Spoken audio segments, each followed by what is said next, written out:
Friends, బాగున్నారా? మీరు ఎంతో బాగుండాలని కోరుకుంటాను. ఈ రోజు మన ఛానల్లో మసాలా వడ తయారు చేసుకుంటాను.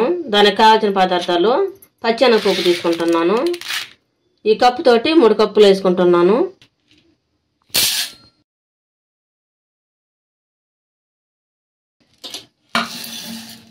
ఈ విధంగా బౌల్లో తీసుకున్న తర్వాత మంచినీళ్ళు పోసుకొని నానబెట్టుకోవాలి. ఒక అరగంట నానాలి. ఒక అరగంట సేపు నానబెట్టుకున్నాం కదా, పచ్చెనగపప్పు బాగా నానింది. ఈ విధంగా ఉండాలి. పప్పు శుభ్రంగా కడుక్కొని నీళ్లు వంపేసుకొని చిన్న మిక్సీ జార్ తీసుకొని మిక్సీ జార్లో వేసుకోవాలి. పిండిలాగా పేస్ట్ లాగా చేసుకోవాలి. పప్పుని మిక్సీ పట్టుకున్నాం. ఈ విధంగా మిక్సీ పట్టుకోవాలి. ఇదంతా ఒక బౌల్లోకి తీసుకున్నాం. అంతా ఈ విధంగా మెత్తంగా పిండిలాగా చేసుకోవాలి. ఈ విధంగా చేసుకోవాలి. మళ్ళీ మిక్సీ జార్ లో తెల్లగడ్డలు, 1 ఇంచ్ అల్లం ముక్క వేసుకుంటున్నాను. 1 పచ్చిమిర్చి తీసుకుంటున్నాను.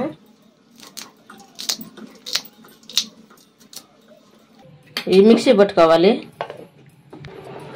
ఈ విధంగా పేస్ట్ లాగా చేసుకోవాలి. ఇప్పుడు ముందుగా మనం మిక్సీ పట్టుకున్నాం కదా వడపిండి, అది దాంట్లో వేసుకోవాలి. పచ్చిమిర్చి, అల్లం, తెల్లగడ్డ అంత మెత్తంగా పేస్ట్ లాగా చేసుకొని వేసుకోవాలి. కొంచెం కరివేపాకు సన్నగా ఇట్లా చుంచి వేసుకోవాలి. ఒక ఉల్లిపాయ సన్నగా తరుక్కొని పిండిలో వేసుకోవాలి. చిటికెడి ఉప్పు వేసుకోవాలి. మొత్తం ఒకసారి కలుపుకోవాలి.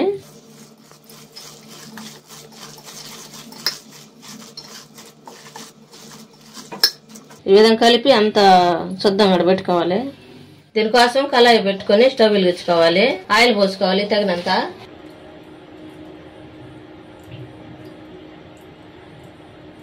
ఆయిల్ పోసుకోవాలి. బాగా ఏడవ్వాలి. ఆయిల్ ఏడైందో లేదో చూసుకున్నాం. కొంచెం పిండి వేసుకున్నాం. ఈ విధంగా ఏడైంది.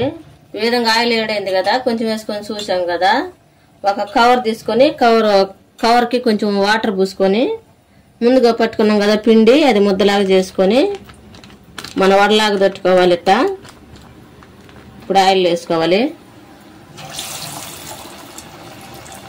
అన్ని ఈ విధంగానే వేసుకోవాలి. ఈ విధంగా వేసాం కదా, అన్ని ఈ విధంగా పైకి తేలి వస్తాయి. బాగా గోల్డ్ కలర్ వచ్చేదాకా బాగా ఉడికించుకోవాలి. అన్ని తిరగేసుకోవాలి ఒకసారి. ఈ విధంగా తిరగేసుకోవాలి. ఈ విధంగా ఉడికించుకోవాలి. ఇప్పుడు మనం తీసి ఒక ప్లేట్లో పెట్టుకున్నాం.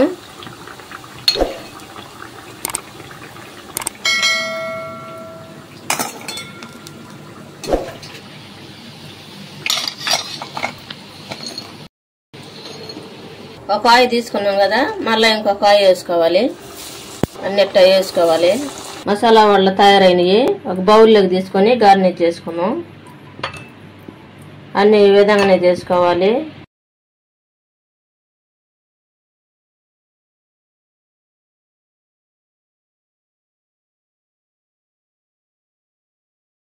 మసాలా వడ కర్రీ ఎలా తయారు చేయాలో చూపిస్తాను, చివరి వరకు చూడండి. దీనికోసం ముందుగా స్టవ్ వెలిగించుకొని కళాయి పెట్టుకోవాలి. దానికి తగినంత ఆయిల్ వేసుకోవాలి. నేను 2 స్పూన్లు వేసుకున్నాను. బాగా ఏడవాలి. ఆయిల్ బాగా ఏడైన తర్వాత తాలింపు గింజలు వేసుకోవాలి. కరివేపాకు వేసుకోవాలి. పచ్చిమిర్చి వేసుకోవాలి. ఉల్లిపాయ సన్నగా తరిగి పెట్టుకున్నాను, అది కూడా వేసుకోవాలి. ఒకసారి కలుపుకోవాలి. 1 స్పూను సాల్ట్ వేసుకుంటున్నాను. కలుపుకోవాలి అదంతా ఒకసారి.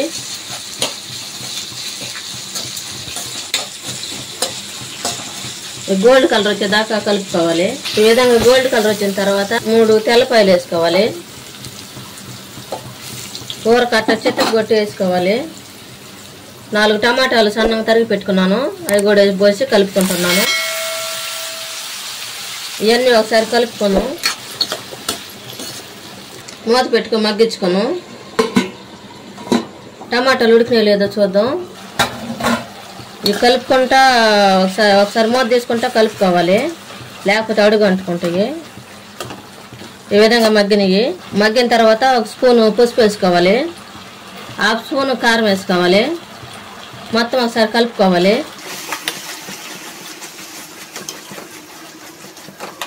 ధనియాల పొడి వేసుకోవాలి తగినంత. ఈ మొత్తం కలుపుకోవాలి. ఒక గ్లాస్ వాటర్ పోసుకోవాలి. ఇది మొత్తం కలుపుకోవాలి. ఒకసారి